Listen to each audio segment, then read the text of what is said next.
Most of our projects are tied to a mission. All of our projects come with a porch. In our culture, there is too much light. Why is shadow only found in places like churches? And I'm very interested in the architecture of the thick, the slow, and the implicit. I really am interested in work that's more mass and volume than line and plane. There were a group of us wanted to go to some places that had not been bulldozed by Western society yet. I actually became a Bible salesman, working door to door for 5 summers to make the money. To be indigenous means that nothing goes to waste. I find architecture primarily situational. So that's why I don't like to have a methodology in that regard. I also not a big fan of theories because they tend to be exclusive. I like dissimilarity and variety, and I think of buildings as visages and as sort of animated characters, strangely enough. Susan Sontag said, we've accounted for almost everything in the creative process except for the arbitrary. The sculptor Noguchi used to say there's 2 ways to create. You can have an idea and make something, or you can make something and figure out what you made. I was doing this. I was just, I can't believe I'm seeing this. It's like maybe seeing a Roman ruin for the first time or something. We were in search for something authentic. For me, it's about keeping one eye open and one eye closed, right? And not becoming a true believer. How do you ennoble the prosaic, right? Could a water treatment plant be architecture? I don't know, wear less black. Don't be an asshole. Be accessible. I think unavailable. What's going on here? Is there always a question we ask? What's going on here? Marlon, very nice to meet you here nice at to this meet you. Exhibition called Out of Context. Welcome. I'm presenting here 7 different projects by 7 architects from 7 different countries. Okay. Very different projects. So I'm trying to trace and celebrate different ideas. I want to promote this idea that we need very diverse architecture.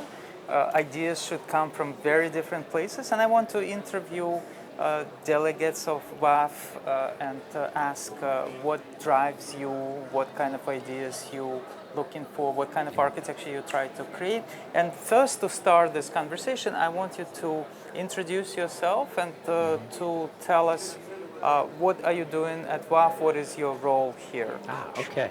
Well, my name is Marlon Blackwell. I'm a founding partner of Marlon Blackwell Architects, along with my partner, A.T. Blackwell. We're based in Fayetteville, Arkansas. We're a very talented team of 25 doing a variety of work, and variety of scale of work, variety of building types, everything from carports to healthcare, hospitality, and all the way up to new American Embassy in Central Africa. So we do just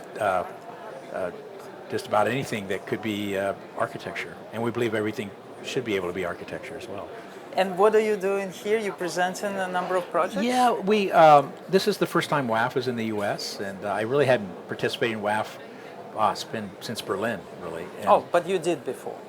Oh yeah, we did before and had fun, but I thought, well, it's in the U.S. for the first time. I would love to come. My partner went to school here at the University of Miami, and we have great friends and so forth. And I just wanted to see how the festival, WAF, has evolved in the last 7 years, both from a technological and organizational standpoint, and what the vibe is and all of that. So we did submit some projects. We had some, I think, really nice new projects, and wanted to put it out there. Our clients always love it when a project gets an award or wins something. I mean, they're happy for us, but they're also very happy for their project. It's a great way, especially with social media and things of that nature. I don't do that myself, but our firm does, and our clients do, and it's a great way to promote their mission. Most of our projects are tied to a mission of some sort, and so it's a great way to get the word out on the projects. And what kind of project? We submitted 3 projects. One was an infrastructure project. It's a new air traffic control tower for Columbus, Indiana, which I'm sure everyone's familiar with Columbus, the whole design excellence legacy, last 80 years. So this is the next generation of those projects. So we submitted that and presented that. This is a project that will actually start construction in about a week. We also submitted our Heartland Whole Health Institute. This is a project that's really focused on changing the national policy on healthcare in this country. Really, what we have is not a healthcare system, but a sick care system. So how do we start dealing with issues around mind, body, spirit, well-being, really about preventative health, and actually empowering individuals to be the head of their own sort of healthcare team. And so just really re-examining the whole system, not only from the patient's perspective, but also from the doctor. So it's got a great mission. It's on the campus of Crystal Bridges Art Museum, and also as a medical school that just opened that's teaching whole health. So I thought it was a great opportunity, just opened in May, to get that out. And then finally we submitted on the same campus what we call Art Park. It's an 800-car parking garage, but actually is a proscenium and threshold for art and music and community events. So it really is making a civic project out of infrastructure. And so that was the other project. So is that related to Porch in Venice, that particular project? No, but it comes out of our own research. Research and ideas around the typological and the vernacular. Of course, Porch is a big part of that. So actually, I could probably flip it away on the other end and say what we got to do in Venice really came out of things like Art Park and other projects that we've done. So we've been doing this for a while, dealing with everything from shotgun houses to dog trots to porches to. In fact, I could say that all of our projects come with a porch in some form. That's just something that has become integral to our work for the last 20 years. I want to ask you a very unusual question. What kind of architecture do you enjoy? Well, I can't say there exclusively as one type, because we evolve, and there at certain times in your life you're very attracted to certain things, and then that evolves into other things, and you're continually sort of, your sensibilities are evolving. So I would say at this very moment, I'm very interested in the architecture of the thick, the slow, and the implicit.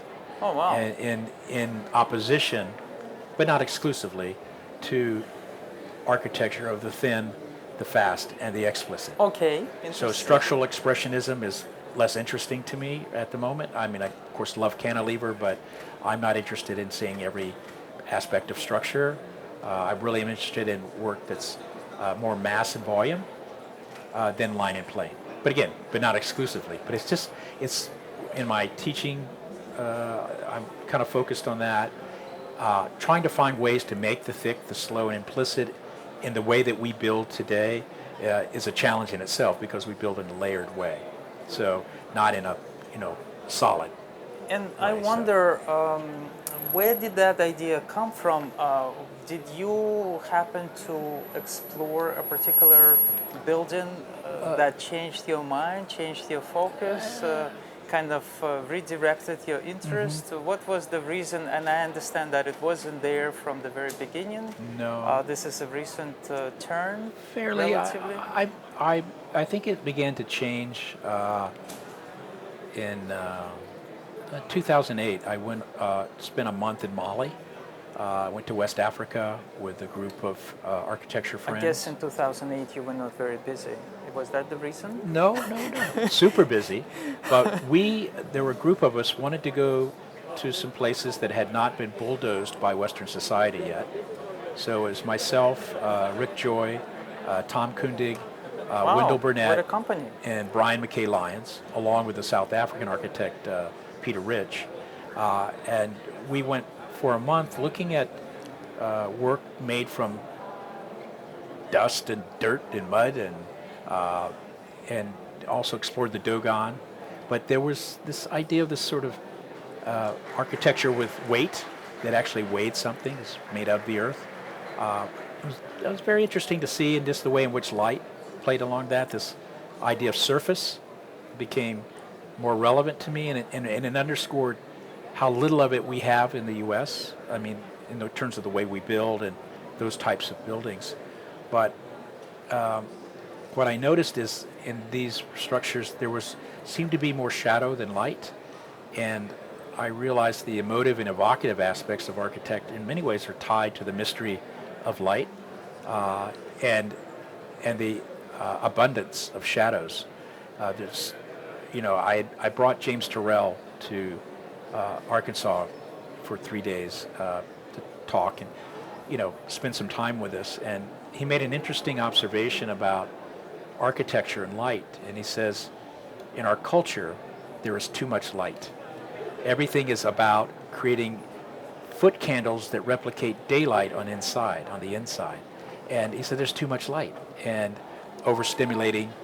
And I thought, I totally agree. And why not have more shadow? Why is shadow only found in places like churches, in old, medieval scenarios where there's very few windows? And I thought, well, is that just a sacred architecture that is deserving of that? Or could the more secular aspects of architecture also be places of shadow and light, and not seeing the source of the light, but actually the mystery of illumination?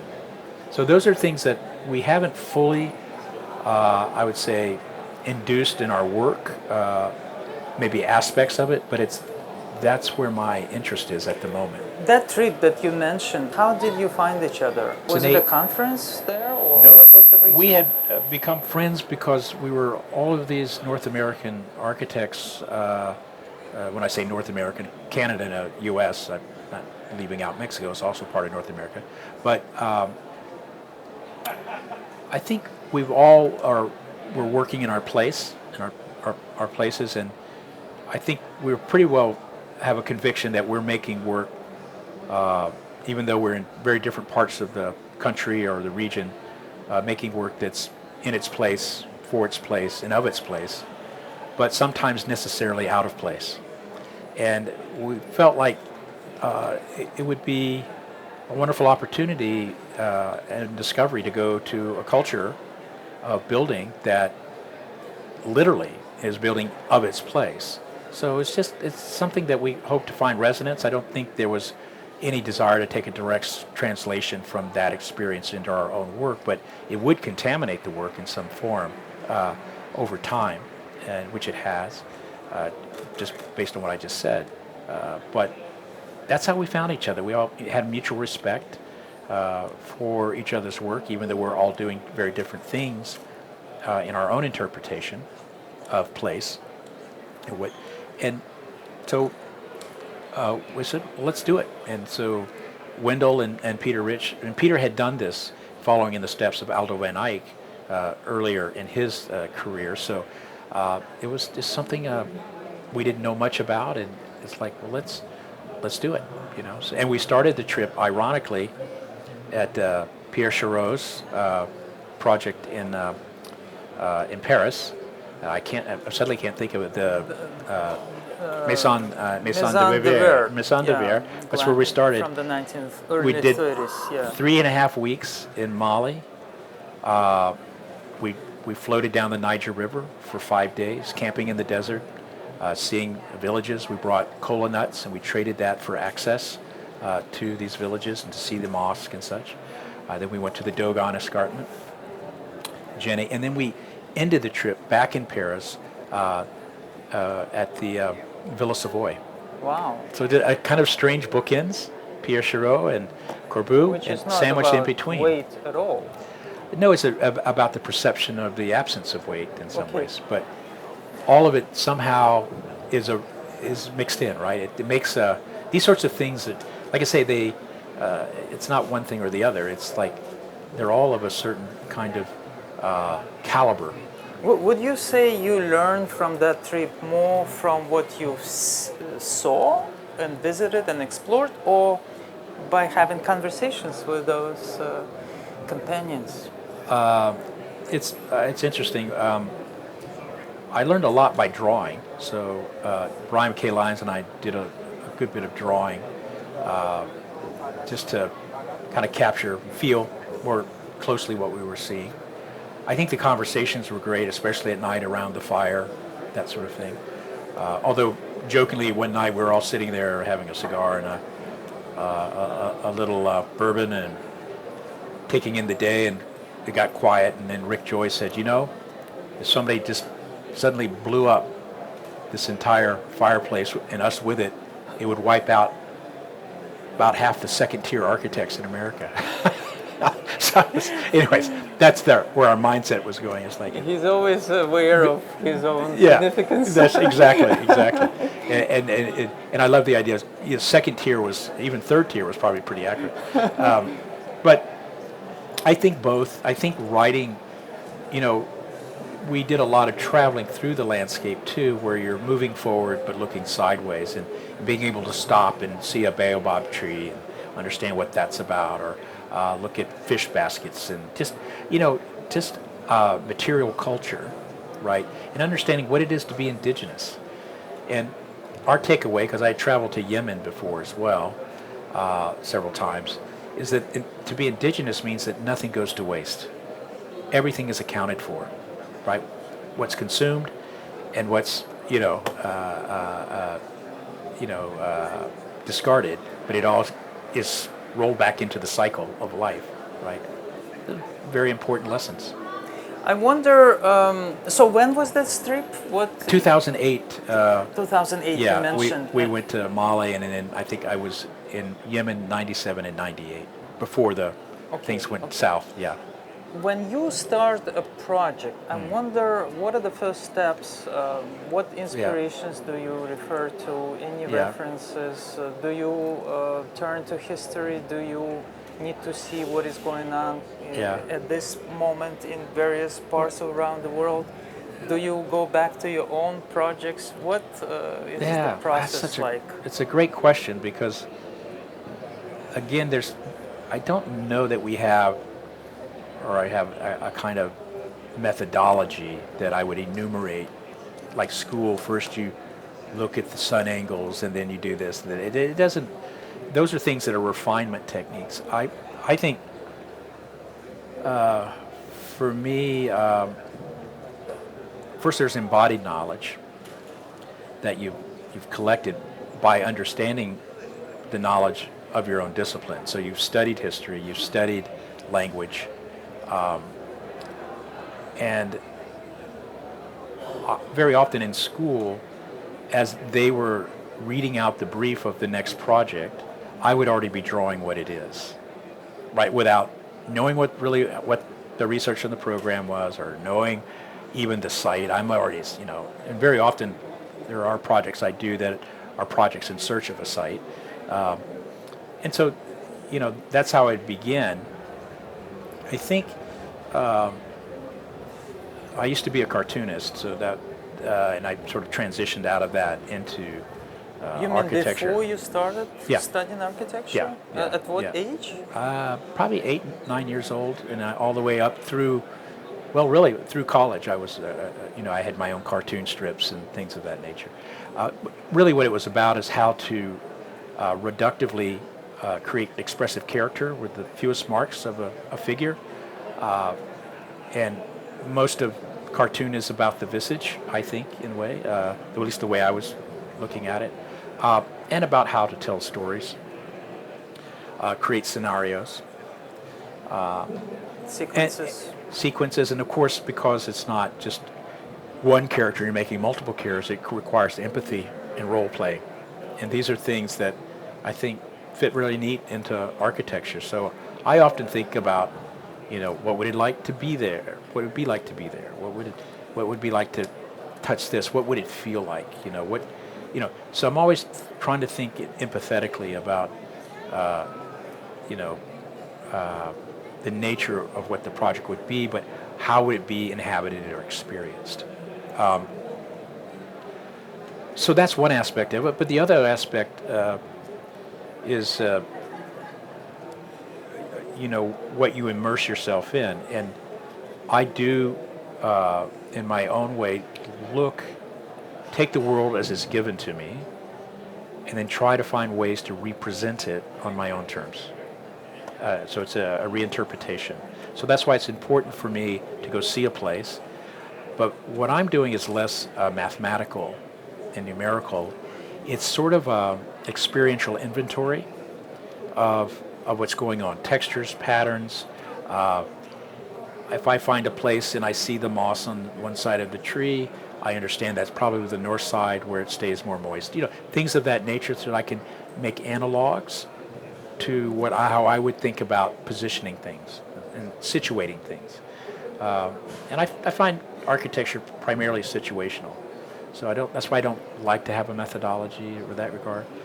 I also not a big fan of theories because they tend to be exclusive. I like dissimilarity and variety, and while we may have a language or a vocabulary.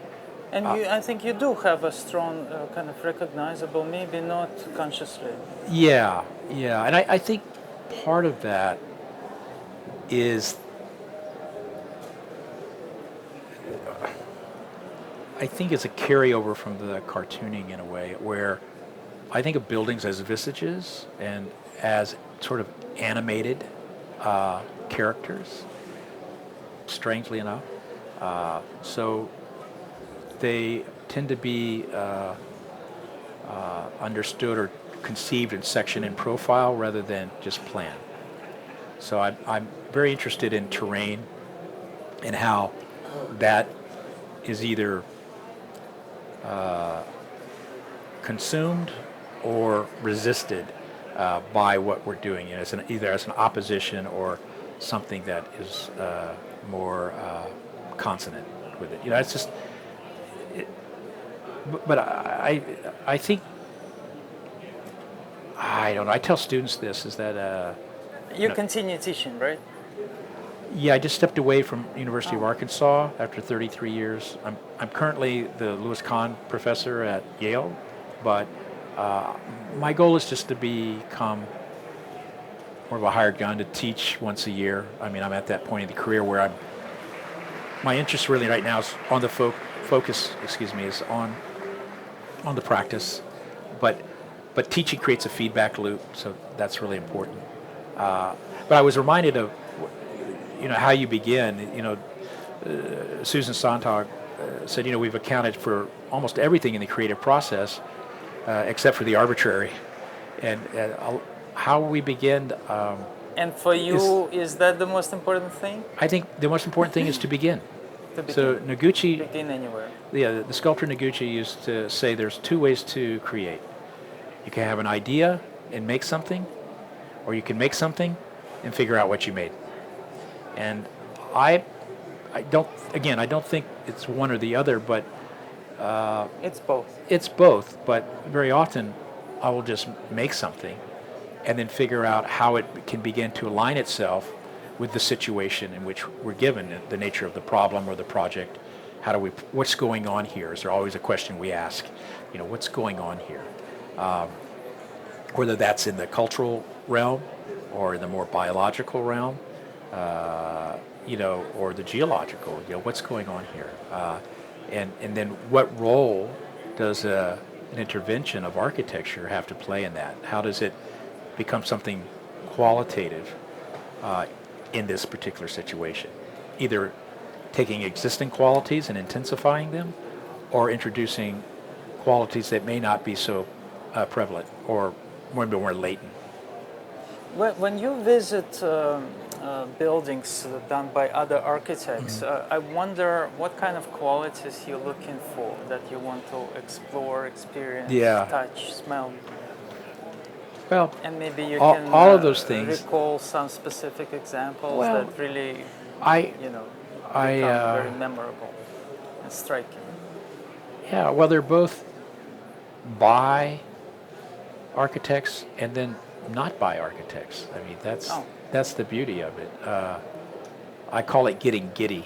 I sometimes get giddy. So the first time I saw La Tourette and stayed there for 3 days, I was giddy the whole time. It was just epic. Why did you feel that you had to stay there for a long time? What were you looking for? I'm looking for immersion, right? So you wanted to wake up there. Yeah, it's like I'm from the South, right? So We jokingly say in the South, when you're baptized in your church, you go all the way under the water. You don't sprinkle the water on, And so, full immersion. We jokingly say it's full immersion. So we run design studios that way. I take students and we'll go into a bayou, and we might be doing a project near the bayou. We will canoe the bayou. We will, stay in an old duck lodge. We will meet people in the underbelly of a place. And so to me, immersion is about getting below the surface to the underbelly. So that's what It's we try actually to one do. of the few projects that has underbelly. What's that? Letterette. Yes, literally. Yeah, it's crypt and all that stuff. Yeah. So I don't know. It's textures, it's patterns, it's the mystery. If it presents a mystery, I'm interested in an architecture of the stay. So in other words, architecture that invites you to linger. I'm less interested in a kind of novel spaces or forms that I can move through quickly. In fact, they want me to move through. It's all about, please move, move, move. It's all about motion, and there's very little friction. And I can enjoy it and be, scintillated by that, but I don't come back. It's not that interesting to come back. Whereas I think something that's slow, that reveals itself in a kind of decelerated time, that's arresting in some ways, that to me is much more enriching. So La Tourette is a great one. I just recently saw a 200-year-old cottonseed barn on a former plantation in South Alabama, or in Folsom, Alabama. It's made of Which has no logs. architect, right? No architect, and it's a huge, expansive roof, one opening, and it's beautiful. It looks like a winged animal on the landscape, and mules would come underneath and get out of the shade before they went back in to plow the cotton. But it's so reduced and elegant, and it's 200 years old and it hasn't changed. I was doing this. I was just, I can't believe I'm seeing this. It's like maybe seeing a Roman ruin for the first time or something, So I know I'm seeing history, but I'm seeing something that had purpose. But there was an elegance to its purpose because the parts were to the whole as the whole to the parts. So then that becomes almost system-like, right? So for me, there are figures, shapes, things, and then there are systems, the systemic. And we kind of bounce back and forth between that. So the fugitive nature of the profile. So where I work in a place where there's more space than form. So we're constantly working with the horizon. And so the work we do is in the round.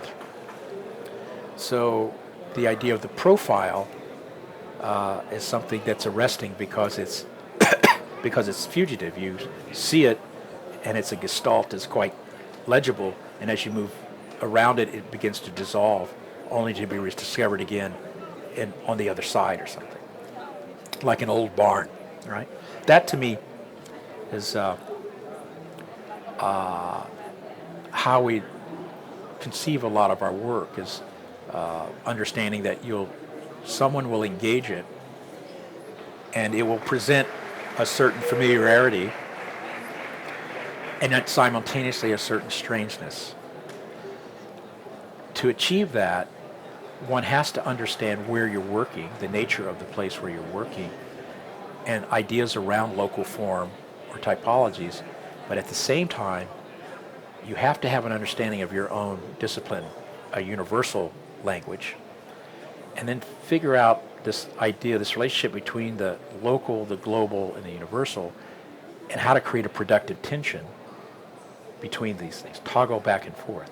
And that's what we're after. We're after this kind of tension between what's familiar and what's strange, or not so familiar. And we try to imbue that in the work to the best of our ability. What do you think about the current moment in our profession in Yeah. the discourse of architecture. And do you feel like you are aligned with anyone in particular, or are you misaligned? Are you there on your own? Do you even care what others are doing? What's the? Yeah, Do you even have a conversation with your peers? that's evolved. It's interesting because I know, when I started out from school some 45 years ago, I had ideas and aspirations, but no language. So I would externalize language. And so postmodernism was big at the time. You look at Michael Graves, or you look at Sterling, or things like that, right? Trying to find a way to express your ideas. And that evolved over time into slowly beginning to find your own voice, either through form or material. I think discovering the work of Robert Irwin, the artist, was really important. This idea of the perceptual change that is triggered by a kind of interruption of the way in which you see things. I think the early work of Stephen Hole in his writings was important. But then I discovered the work in the early 90s of Herzog de Meuron, Peter Zumthor. So I brought them to Arkansas in the early 90s before they became, Stars. True stars. They were stars to me already, but I could see something in their work that was less focused on novelty and more on the vertical surface, more on how things came together in an almost seamless way. They sort of, in the late 80s, there was a real fixation on or a fetishizing of connections and expressment of that, early morphoses and things. And I knew I was moving away from that. And then over time, I've come to appreciate, again, the work of my colleagues, like Brian K. Lyons, Rick Joy, Wendell, Tom, very much. We're all doing our own thing. After a while, I've just sort of, I really appreciate good architecture. I mean, it doesn't matter who it is or whether they're architects or not, or what country. I mean, I travel a lot, so I'm always looking for great architecture. So I appreciate it from that level, but aspirationally, I feel like our voice has begun to mature a little bit. So I spend less time looking at architecture, magazines or media. I sort of just focus on what we're doing. And I don't know. I'm kind of at a funny time. I don't watch TV anymore. I don't spend too much time with media anymore. So I need to read more. Precious, right? Yeah, time is. A lot of it's more inward looking. Yeah. So you just mentioned, you said you wanted to find your own voice. Try why? to. Well, I thought that would be the ultimate place to be. It's like that.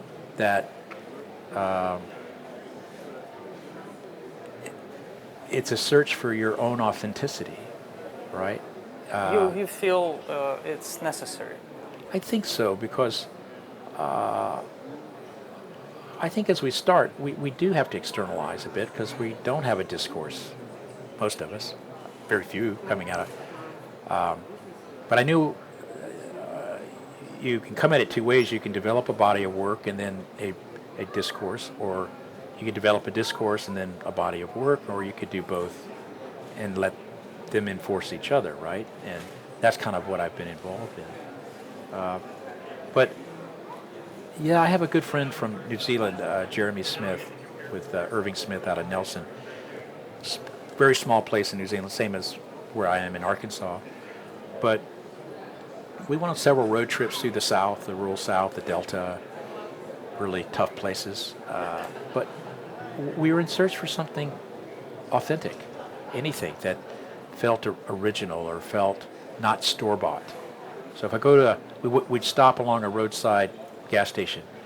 You look for the pork rinds that are homemade rather than the ones made by the big company, 500 miles away. I mean, which pork rinds are specific to the South, but you have people making them. It's like, in Dallas, it just doesn't make any sense. So that's what I'm getting. We're looking for authenticity in the music, clothing. Those are the things I look for, and you can find it if you look hard. But I think the idea of the store-bought is, when it comes to ideas, is less interesting, right? I like reading about it, but for me, it's about keeping one eye open and one eye closed, right? And not becoming a true believer. I taught for a year with Peter Eisenman, and Peter's, become a good mentor and friend. I mean, I see him as a teacher's teacher. But the key to working with Peter was, I would say, You not worked at his office? no, I taught with him as a co-teacher when I was at Arkansas. They brought him in as a chair professor, and then they thought it would be interesting to take the neo-Luddite on the faculty, which was me, the non-technical, non-digital guy who works with a 9B pencil, put him with Peter Eisenman. And then you read Deleuze and Guattari, and you develop, projects out of the process of machinic, and I was game. I was learning because I would just take what I needed from him to fold into my own work. But I didn't feel like I had to become an acolyte in order to validate myself. I enjoyed the privilege and opportunity to teach with someone like that and to learn. And I also understood it was about Peter, not about me. That always helps to be a little humble, or, in that scenario. But yeah, I think his voice is his voice. It's not my voice. So I had to find my own voice. That's why it's important. I think I know the answer, but I want to ask you, do you believe architecture is art? My initial answer would be no. No. But if somebody wants to call it art, I'm happy to hear it. But for me to call it art sounds a little disingenuous. And let me give you an anecdote. So when I brought Robert Irwin to Arkansas, he brought no slides. He asked us to rent him a car so that he could drive through the landscape in preparation. And then he asked us, what's going on at the school? I said, well, it's funny you should ask, because I had just started there, this University of Arkansas. I said, seems to be a bit of a division, some polarization or tension between one part of the faculty who are very interested in meaning and in the honorific.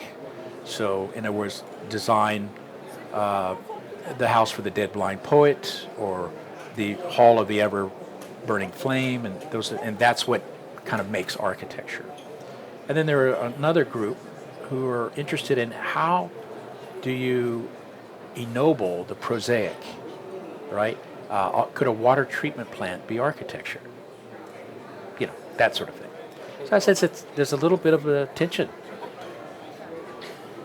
That's all he asked. So when everybody packed the auditorium to 300 people, he had a chalkboard and a Coca-Cola and a bottle cap, and he said, I was at a recent symposium on collaboration between artists and architects, on collaboration. I was there, Carl Andre, and he mentioned another artist, and he said, and across the table was Frank Gehry, Richard Meyer, I believe, Peter Eisenman, and everybody. Richard Serra. I don't. It might have been Richard Serra. I don't know who the third artist was. I can't remember. But he said we went around the table and introduced ourselves. And so when it came to the discussion, the Q&A, I told them I made an observation, and they go, "Oh, what?" I said, "Well, the observation is that every architect introduced themselves as an artist." So I said to them, I guess using your logic, that makes me an architect. And he said none of them wanted to take that on. And he says the truth of the matter is, he said, even if I designed and built my own house, it does not make me an architect any more than if you just built something and you call it art makes you an artist. We do different things, and that's what makes it so great, that when we collaborate and get together, great things can happen. And of course, the you know, the whole story of he and Richard Meyer at the Yes, Guggenheim, and you know, that the The test- Getty Center. yeah, the Getty, yeah, The Getty not the Center. Guggenheim, Yeah, the in test Los of wills Angeles, there. yeah. But so that would be my initial thing. It's like, yeah, I mean, it's like if I write a poem, does that make me a poet? I don't know, but if somebody read the poem and said, that's poetry to me, I would accept that. Does that? I don't know if that makes sense Yeah. what I'm saying. Yeah. So I want to have a bit of humility and say, ultimately I'm an architect, but there are things that I may do that some people might call art. I don't know. I want to ask you, do you have an advice for how to be an interesting architect? Interesting. Interesting. I don't know. Wear less black. Yeah. I'm trying today with, you know. What is this, by the way? It's this a shirt? Gayubera. It's a Cuban shirt. But it's not designed by you. No. you- I actually bought them. They're actually made all over the South. Like Okay. they come from Cuba and You kind of bring in Mexico. your own accent, right? I just thought it would be interesting. I'm in Miami. It's yeah. nice and cool to wear, and they're made at a little exquisite little homemade shop in San Antonio, and these are all made by hand and very crafted. So I thought, other than looking funereal, So you were trying to criticize me. no, I typically wear black all the time, and But people it's not say- just about the color. The shape is Well, very yeah. unusual, very uncommon. well, your shape.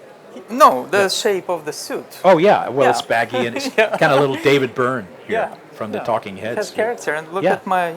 Yeah, and the Sneakers. shoes. Yeah. So no, I'm joking about the black. Then you're talking about the fit and the cut and all of that. So that's another aspect of it. To be interesting. That's a great question. Who are the architects that I find interesting? Some I don't architects know. who you probably don't know what to expect from them, right? So Yeah, you look at their perhaps. recent work, and you never know what is it they are going to do next. Well, to me, it's not just their work; it's their way of life. What they eat, what they drink, the jokes they make, what they wear. Of course, this is interesting to me. Let's give you credit where credit is due, Vladimir. you. I was but- provoked by my but- wife. But well, is she your fashion consultant? She is a big time, yes. Mine too. Every morning I wake up. We've been married 31 years. I ask, "Is this okay?" Yes, like I have to have permission. So. Well, because all your focus is on architecture, Yeah, right? So- exactly. And she, so to your point, she literally buys my clothes. Practically, I rarely shop anymore and we'll test them out and stuff. But no, I think what makes an interesting architect, I don't know. Yeah, don't be an asshole. But be accessible. I think and available. I think that's important. Be willing to engage with anyone. Have some humility in regards to what you do and who you are. You're better than nobody else. If you're doing good work, there's a lot of young people that are going to be looking at the work, and they're going to have certain expectations when they meet you, and they just want to talk to you. They want to have something positive to take away. I think it's important to engage with people. I learned this. I came from a family. We didn't come from nothing, but I came from a very lower class. A lot of kids, military. No way to go to college unless I figured out a way to pay for it. So I actually became a Bible salesman, working door to door for 5 summers to make the money. And so I'm meeting, in the morning I would meet a sharecropper in rural South. In the afternoon, somebody who worked at a mill. And maybe in the evening, a state legislator. And you had to learn how to talk to folks from all walks of life and to actually get them to like you, to actually listen to them and be able to respond in real time to their concerns or their needs or their desires, and to have that conversation dialogue. And that's something I learned over the 5 summers, how important people are to connect with, again, from all walks of life. Even though you may be more educated, you may be wealthier, you may be more worldly, people are not that different in their core. So I think that's really important, is to be available. Of course, I know there is the kind of mystery architect too, and that is inaccessible and that sort of thing. And I think that could be perhaps interesting. It's just not who I am. So. And finally, I want to ask you, what advice would you give to a young architect? To a young architect? Yeah, I've been asked this before, and it probably sounds old school if I say it, but I think to draw more. I think it's really important that you learn how to communicate your ideas with your hands and draw models, but something physical that's really immediate. I think it's really important to train that sensibility in yourself, and I think also travel. You started with that. Yeah, travel for me creates empathy in people. I find people that are really ignorant are people who haven't traveled. There's a lot of ignorance in our country today, and most of those folks are happy either not to travel or to be nothing more than a tourist whenever they do travel. And I think that, unfortunately, creates all kinds of things, bigotry and other types of not particularly admirable qualities in people. Finally, if I can say so, I think it's important that as you develop as an architect at heart, that you develop a set of core values that you live by and that you build by, and that they shouldn't be that different. And I think if you do that, those values will give you, empower you to direct circumstances that you come into contact to in life and in profession and in what you do. And that without those values, circumstance will direct you, and not particularly in good ways. And so it's a way to kind of really help guide yourself through life and have something a foundation to fall back on. Thank you. That's it? Yes. Okay.